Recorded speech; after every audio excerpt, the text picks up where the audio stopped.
In the same 1919, when the Ottoman Empire is collapsing, and it is losing all its non-Turkish possessions, all the Arab parts of the Ottoman Empire are falling away, the Greek army now invades the Turkish mainland, Anatolia. And the Turkish people now have a tremendous fright in their hearts because the Greeks hate them with a PhD in hatred. So Britain now has to create a Turkish general who would appear to the Turkish people as a savior who has come down from the heavens with his hands resting on the wings of angels to save the Turkish people. And so at a place called Gallipoli, a man named Mustafa Kemal inflicts a defeat on the ruling state in the world, Britain, and immediately climbs the ladder to become the hero of all heroes in Turkish history. Very convenient, isn't it? Mustafa Kemal now takes over. He is in fact de facto ruler over the Ottoman Empire, and the Khalifa is just a piece of furniture. In 1920, I think, or 21, there was a big treaty, negotiations in Versailles, and from this emerged now the Turkish Republic, which replaces the Ottoman Islamic State. But Mustafa Kemal said, the Turkish people love their Khalifa. So if Europe could have a pope, why can't we have a pope too? This was simplistic thinking on the part of Mustafa Kemal. If the Europeans could have a pope, well, so too can we. So the new Turkish government of Mustafa Kemal decided to take the Khilafah and remove from it all political authority and make the Khalifa the equivalent of the Pope. This was 1922. And things were going fine for him. Turkish people were happy. Khilafah is still there. And the leadership of the revolution in Turkey were very happy because we have a secular state now, modeled after the European state. But in 1924, on the 3rd of March, suddenly Britain demanded, of course, this is secret, they wouldn't reveal it, Britain demanded of Mustafa Kemal that he must abolish the Khilafah. The demand came from Britain. And on the 3rd of March 1924, the Turkish Republic abolished the Khilafah. The question we have to ask is, why did they do it when there was no need to do it? Nothing. It represented no threat whatsoever to the secular Turkish Republic. The answer for the abolition of the Khilafah on the 3rd of March 1924 is located in a place called India. But even the Indian scholars of Islam are not aware of it. Even they are not aware of it. When the attack on the Khilafah was taking place in the 1916, 17, 18 period, then Indian ulama, at that time the Indian Muslim community was one of the most influential Muslim communities in the world. And the Indian Muslim community was led by leaders who knew Islam and lived Islam. Men like Maulana Muhammad Ali Jawhar, Maulana Shaukat Ali, Maulana Sayyid Suleiman Nadwi, Mufti Kifayatullah, men who knew Islam and lived Islam. And they wanted to get rid of British imperial rule in India, so that when they got rid of the British, they could restore Islamic rule over Muslims. That's all they wanted. Get rid of the British and restore Islamic rule over Muslims.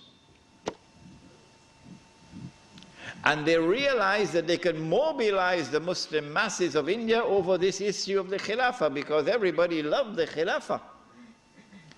And so they established a movement which they call the Khilafat movement, Harakatul Khilafah, the Khilafat movement. When they established the Khilafat movement and it began to mobilize the Muslim masses, the body which was sleeping is now waking up for revolutionary struggle to preserve the Khilafah in Istanbul. The leader of the Hindus realized, but wait a minute, the Muslims want the same thing that we want. We also want, the Hindus, we want to get rid of the British, and we want to restore Hindu rule over the Hindus. So there's a conversion of interest here. So Gandhi, who later became known as Mahatma Gandhi, Gandhi approached the leadership of the Khilafat movement and he said to them, listen, the same thing you want, the same thing I want. So why don't we join forces? Will you allow me to join the Khilafat movement? And guess what the leadership of the Indian Muslims did? It was a revolutionary theory on their part, and we praise them tonight. They admitted, they accepted the offer of Gandhi, and they formed an alliance.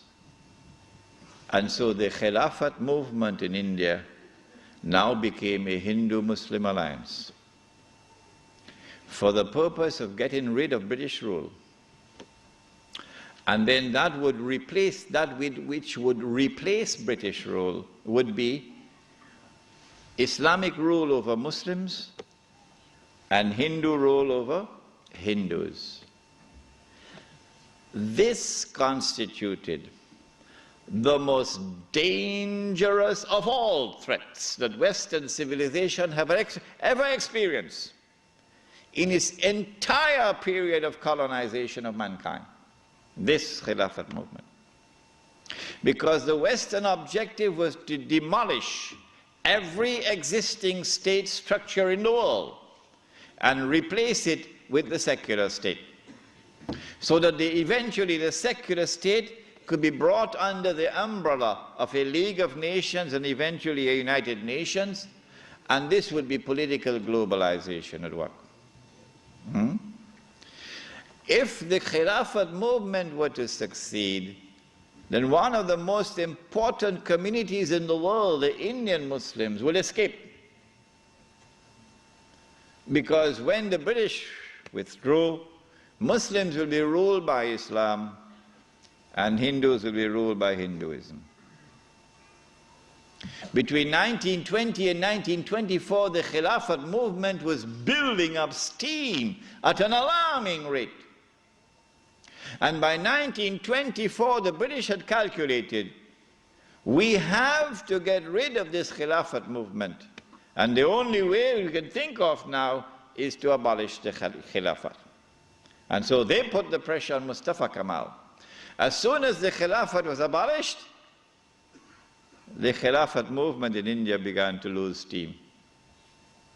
In the same year that it was abolished in 1924, in that same year, the secularly minded British, in Indian language they call it chamcha, the stooges of the British in India, the brown-skinned Englishmen parading as Muslims, of whom the prince of them all was the grandfather of the present Aga Khan, Karim Aga Khan's grandfather.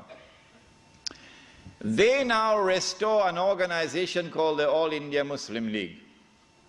The All India Muslim League is led by men who don't know Islam and don't live Islam. And these are the people who now wage a struggle for the liberation of the Muslims from British rule to be replaced, not with rule of Islam, oh no, but rather by the rule of the secular Republic of Pakistan, and the secular Republic of India, so that Pakistan and India could be embraced within the community of secular nation states. But of course you had to put a little red herring to fool the people. So you have to make it appear as though Pakistan is going to emerge as an Islamic state, but that's just dust in their eyes, to fool those who see with only one eye. And so in 1924, on the 3rd of March, the Caliphate was abolished. When the Caliphate was abolished, Sharif al-Hussein realized that he was in grave danger now. So long as there was a Khalifah in Istanbul, the British needed him. But now that the Caliphate was destroyed, abolished, Sharif al-Hussein now realizes the plan. He says, oh my gosh, they're going to send Abdulaziz ibn Saud to cut my throat now. In exactly the same way that Abdullah of Jordan is now realizing, as soon as Bush attacks Iraq, that is the end of me. So Sharif al-Hussein decides 4 days later, on the 7th of March 1924, to claim the Khilafah for himself. But when you're a client state of Britain, you can't do that. You have to first apply to the British government for permission to become the Khalifa. He didn't do that. As soon as Sharif al-Hussein claimed the Khilafat for himself on the 7th of March 1924, you're going to get all of this information in that book which is outside, the Caliphate, the Hijaz, and the Saudi Wahhabi nation state. As soon as he did that, Britain gave the green light to Abdulaziz. Attack. Within 6 months, the Saudi army of Abdulaziz ibn Saud conquered Mecca. And Abdulaziz and Sharif Hussein packed his suitcase and off he went. British took him away. This one the Americans will take out of Jordan. And so Abdulaziz ibn Saud is now in control of Mecca and eventually Medina.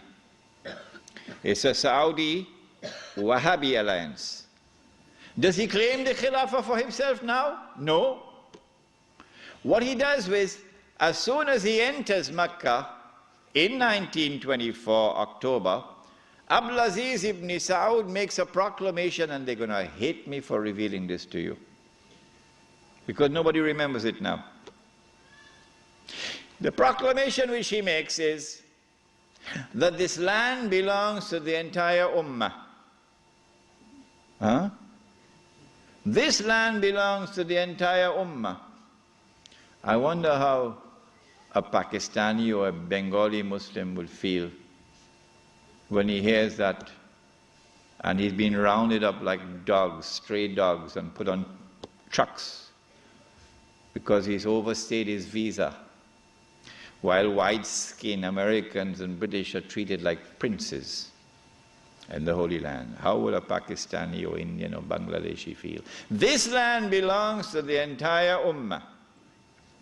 And it is for the Ummah, not for Abdulaziz ibn Saud, for the Ummah to establish the government which will rule over this land. That is his proclamation in 1924.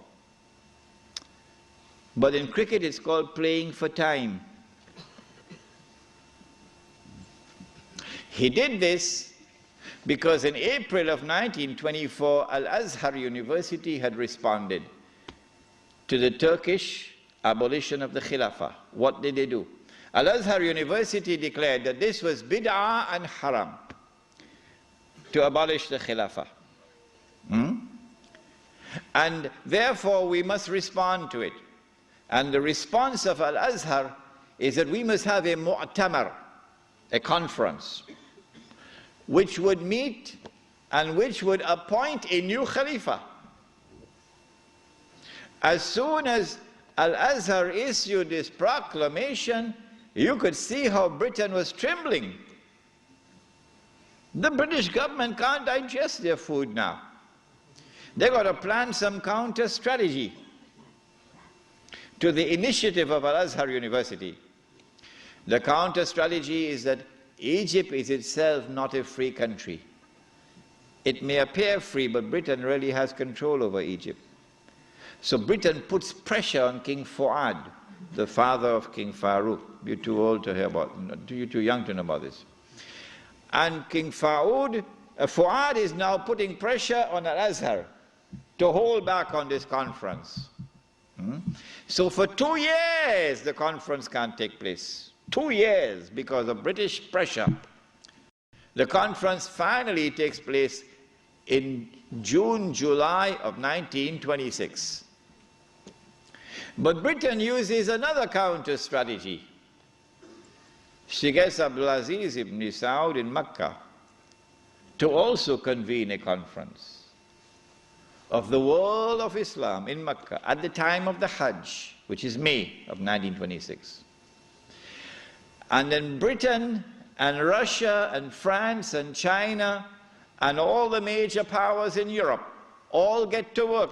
Massive intervention in the affairs of the world of Islam to ensure that the Cairo conference does not succeed in winning a representative gathering, and that the Mecca conference gets all the Muslims attending it. And they succeeded.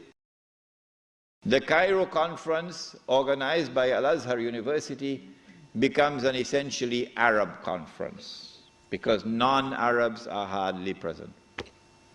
The conference met. The conference decided that the Khalifah was an essential part of the deen, that it was bid'ah and haram to abolish it, that the Khalifah must be restored, but we don't know how to do it. So let's go back home and come back after 1 year. That was the decision. We don't know how to do it.